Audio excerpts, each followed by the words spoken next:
ನೋಡಯ್ಯ, ಇದೇ ನೀನ್ ಮಾಡ್ತಿರೋ ವ್ಯಂಗ್ಯ. ಪಂಡಿತ್ರೆ ಸರಿಯಾಗಿ ಹೇಳಿದ್ರು. ಅಪರೂಪಕ್ಕಂತ ಜಾಣಿತನದ ಮಾತು. ನೋಡ, ನಾವು ತಿನ್ನೋದು ಹಸನಾದ ಅಕ್ಕಿಯನ್ನ. ಈ ರಾಗಿ ಅಂಬ್ಲಿ ಕುಡಿಯೋದಕ್ಕೆ ನಮಗೆ ತಲೆ ಕೆಟ್ಟಿದೆ, ಇಲ್ಲ ಹೊಟ್ಟೆ ಕೆಟ್ಟಿದೆಯಾ? ದೇವರ ನೈವೇದ್ಯಕ್ಕೆ ಒಪ್ಪಿಸುವ ಅಕ್ಕಿ ಅನ್ನ, ಆ ಪಕ್ವವನ್ನೇ ನಮ್ಮ ಭೋಜನಕ್ಕೆ ಸಲ್ಲೋದು.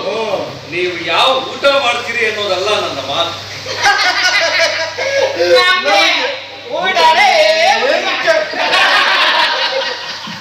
ಸೃಷ್ಟಿಯಲ್ಲಿ ಅನೇಕ ಧಾನ್ಯಗಳಿವೆ. ಅವುಗಳಲ್ಲಿ ಮೇಲು ಕೀಳು ಅನ್ನೋದು ಯಾಕೆ? ಮನುಷ್ಯರು ತಿನ್ನೋ ಕಾಳುಗಳ ನಡುವೆ ಅಂತರ ಇರೋದು ಸರಿಯಲ್ಲ. ಅಕ್ಕಿಗಿರೋ ಮಾನ್ಯತೆ ಆಗಲಿ, ಅದಕ್ಕಿರೋ ಬೆಲೆ ಆಗಲಿ ಯಾರಿಂದಲೂ ಬದಲಾಯಿಸೋಕೆ ಸಾಧ್ಯವಿಲ್ಲ.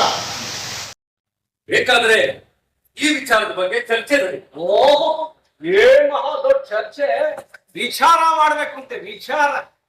ಸರಿ, ಏನ್ ಮಾಡ್ತೀರೋ ಕೊಡಿಸ್ತಾ ಇದ್ರಿ. ನಾನು ಏನನ್ನು ಹೇಳೋದು,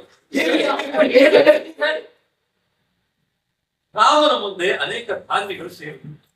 ಅವುಗಳಲ್ಲಿ ಯಾವ್ದು ಶ್ರೇಷ್ಠ ಅನ್ನೋ ಪ್ರಶ್ನೆ ಬರುತ್ತೆ. ಈ ಸೃಷ್ಟಿಯಲ್ಲಿ ಎಲ್ಲಾನು ಒಂದೇ ಆಗಿದ್ರೆ ಈ ಚರ್ಚೆ, ಈ ಪಾಂಡಿತ್ಯ, ಈ ತರ್ಕ ಎಲ್ಲ ಯಾಕೆ ಆಗ್ಬೇಕಿತ್ತು? ರಾಮನ ಮುಂದೆ ಸೇರಿದ ಧಾನ್ಯಗಳಲ್ಲಿ ಒಂದಾದ ರಾಗಿನ ಕುರಿತು ನಮ್ಮ ಗೌತಮ ಮುನಿಗಳು 4 ಒಳ್ಳೆ ಮಾತುಗಳು ಆಗ ಅಲ್ಲೇ ಇದ್ದ ನೆಲ್ಲು, ಅದರ ಅಕ್ಕಿಗೆ ವಿಪರೀತ ಕೋಪ ಬಂತು. ಬರುತ್ತೆ, ಒಂದೇ ಬರುತ್ತೆ. ಶ್ರೀಗಂಧ ಇಲ್ಲಿ ಮರದ ತುಂಡೆಲ್ಲಿ ಅಂದ್ರೆ ಹಸುವಿನ ಹಾಲಿಗೂ ಕುರಿ ಹಾಲಿಗೂ ವ್ಯತ್ಯಾಸವೇ ಇಲ್ವೇ?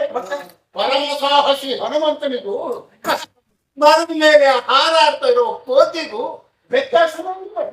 ಹೀಗೆ ಅಕ್ಕಿಗೂ ರಾಗಿಗೂ ಒಂದೇ ಸಾಮಾನ್ಯ. ಈ ಅರ್ಥ ಇಲ್ಲದ ವಾದ ಕಿತ್ಕೊಂಡು ಯಾಕೆ ಇಸ್ಕೊತಾರೆ? ಈ ಧಾನ್ಯಗಳ ಮಧ್ಯೆ ಜಗಳ ತಂದು ಹಾಕಿರೋದು ನಿಮ್ಮ ಕತೆ, ಕಟ್ಟು ಕತೆ. ನೋಡಯ್ಯ, ಇದೇ ನೀನ್ ಮಾಡ್ತಿರೋ ವ್ಯಂಗ್ಯ. ಪಂಡಿತ್ರೆ ಸರಿಯಾಗಿ ಹೇಳಿದ್ರು. ಅಪರೂಪಕ್ಕಂತ ಜಾಣಿತನದ ಮಾತು. ನೋಡ, ನಾವು ತಿನ್ನೋದು ಹಸನಾದ ಅಕ್ಕಿಯನ್ನ. ಈ ರಾಗಿ ಅಂಬ್ಲಿ ಕುಡಿಯೋದಕ್ಕೆ ನಮಗೆ ತಲೆ ಕೆಟ್ಟಿದೆ, ಇಲ್ಲ ಹೊಟ್ಟೆ ಕೆಟ್ಟಿದೆಯಾ?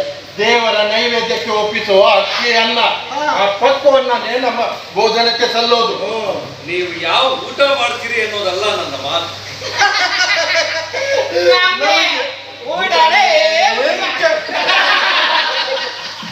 ಸೃಷ್ಟಿಯಲ್ಲಿ ಅನೇಕ ಧಾನ್ಯಗಳಿವೆ.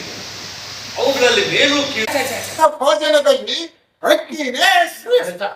ಪಂಡಿತ್ರೆ, ಮಳೆ ಬೆಳೆ ಹೋಗಿ ಶ್ಯಾಮ ಬಂದ್ರೆ ಲೋಕದ ಊಟಕ್ಕೆ ಬರ್ಬೋದು ಅಕ್ಕಿಯನ್ನ